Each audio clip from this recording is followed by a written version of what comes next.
Hey Book Dragons, welcome back. Glad you could be here. I have a book review for you today, so let's get to it.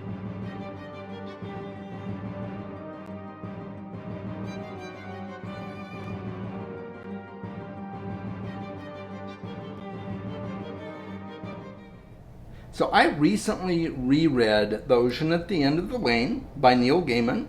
And as you've heard me say before, this is my favorite book of all time. And that has not changed, not one little bit.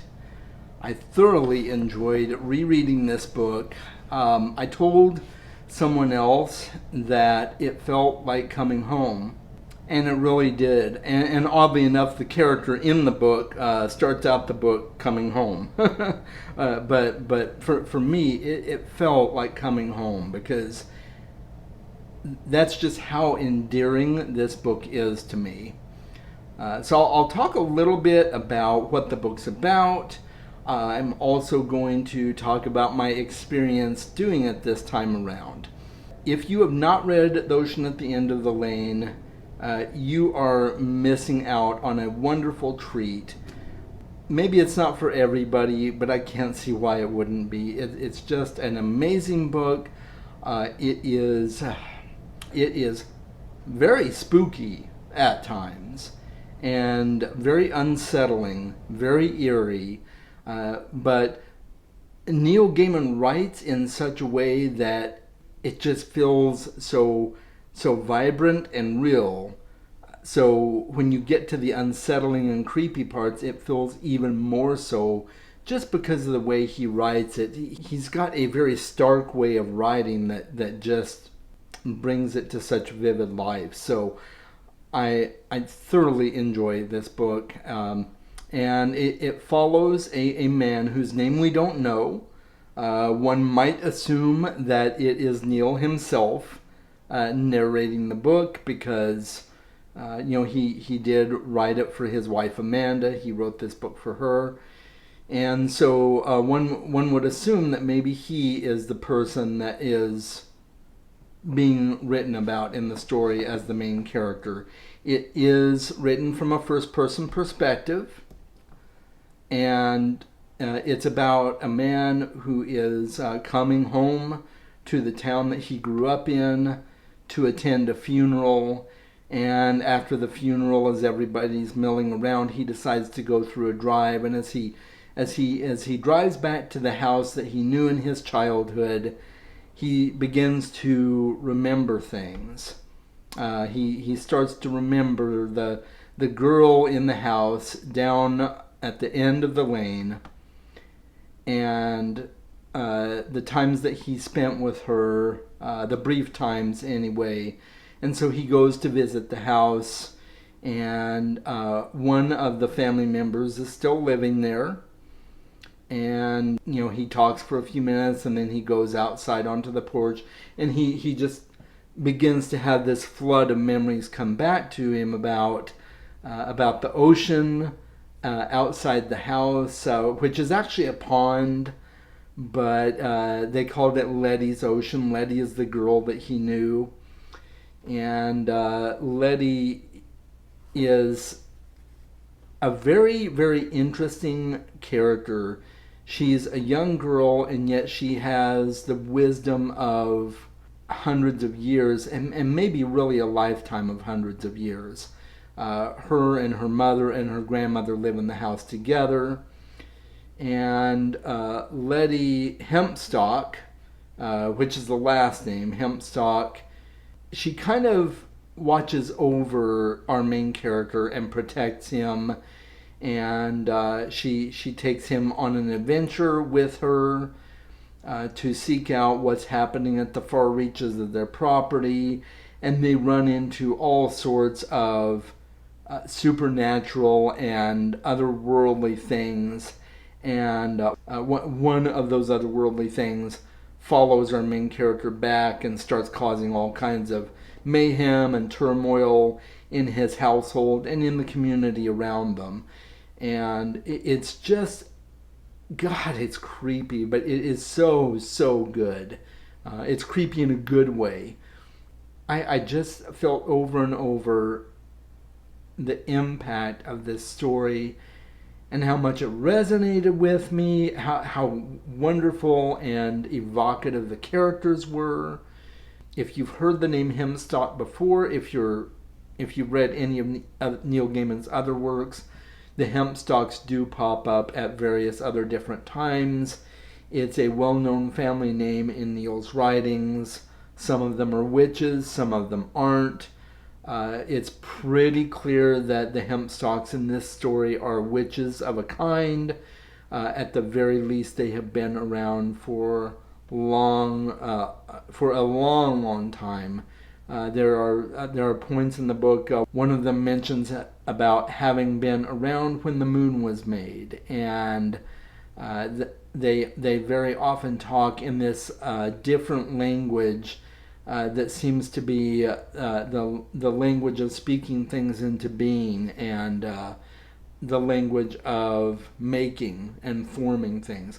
So it's a really, really cool story. It's a short book. Without the illustrations, it's less than 200 pages. Just a phenomenal book. I highly, highly recommend it. Now, I had the benefit of reading this book the second time around with the audiobook. And oh my gosh, guys, that was such a beautiful and immersive experience. Neil Gaiman narrates the book himself. And if you've ever heard Neil Gaiman speak, it's like it's like listening to butter melt. That's just how smooth his voice is. I mean, oh gosh. So it was the perfect story to be read by Neil Gaiman, to sit there and follow along in the book as he read the book to you. Now you know, with audiobooks, you can do other things as well, but I opted to follow along in the book while he was reading it, and I'm so glad I did. It was a simply captivating experience. I read it in 48 hours, which is about the time frame I read it the last time. I think it may have taken me less than that the first time I read it, but this time it was with the illustrations, and so I was looking at the illustrations and different things like that. I do have 2 copies of it. One is the illustrated edition, and some of the illustrations in here are just phenomenal. Our character, when he's a boy, he has a cat, and there's other cats in the book that seem to be kind of guardians of a sense of this world that he grew up in. Just so much fun. I mean, the artwork is just brilliant. And then, of course, I have a copy of the original version as well. And I'm going to talk about why I'm glad I have that. If there was any con in this most recent experience of mine, rereading this book, it would be that I discovered changes in the illustrated edition. As I was sitting there, I had the illustrated edition open in my lap, and I was listening to Neil Gaiman read the book, and there would be sentences that he used that were not in my illustrated copy. And I'm like, okay, well, maybe Neil Gaiman's improvising. And I mean, it's his book, he can do what he wants. Maybe he's improvising, but it happened more and more. I mean, there were whole sentences left out, there were words changed, everything. So I went and got my original copy of Ocean at the End of the Lane, and I opened to the passages and compared them side by side. And wouldn't you know it, there are abridgments made in the illustrated edition. I was not a happy camper. Now, granted, it doesn't deter from my overall experience at all. It's still my favorite book of all time. The story is perfect in my eyes.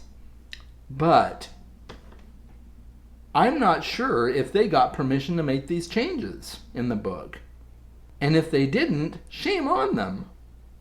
Because it's a beautiful book, with the exception of those things that are left out. And some of the things that were left out add quite a bit to the story, and some of the words that they changed didn't need to be changed. So I don't know. That's my nitpick. If you have experienced that, if you've read the illustrated version of Ocean at the End of the Lane, and you noticed that there were changes, let me know what you thought about that. Maybe I don't know. Have you heard that was by design? Maybe I'm wrong about this. Maybe they intended to make those changes in order to fit it into this collector's edition. I don't know. Let me know in the comments if you know something I don't. But I looked in the preface area to see if it was listed as abridged or anything like that, and it wasn't. So, oh well. But anyway, I digress. I highly recommend this book to you, even more so on the second reread through. If it's possible, this book got even better for me. And I know I'm gushing, and it might seem completely unbelievable. Chaz, you're just off your rocker. There's no way this book could be that good. Okay, you know what? That's fine. That's fine. You're missing out if you don't read it. It's totally up to you. You know. Maybe I am a little loony, and that's okay too. I'm okay with that. Because I am loony over Neil Gaiman, and especially this book. So, yeah, great reread experience. I highly recommend that you pick this book up. And I hope you will join me in the future for more videos. I didn't say it at the beginning, but I did put the stuff up at the beginning of the video. I just didn't mention it. But I'll mention it now. Make sure to subscribe and do all this stuff right here. And I will hope to see you in my next videos. Make sure that you read more books. And check out Ocean at the End of the Lane. Talk to you later, guys. Bye.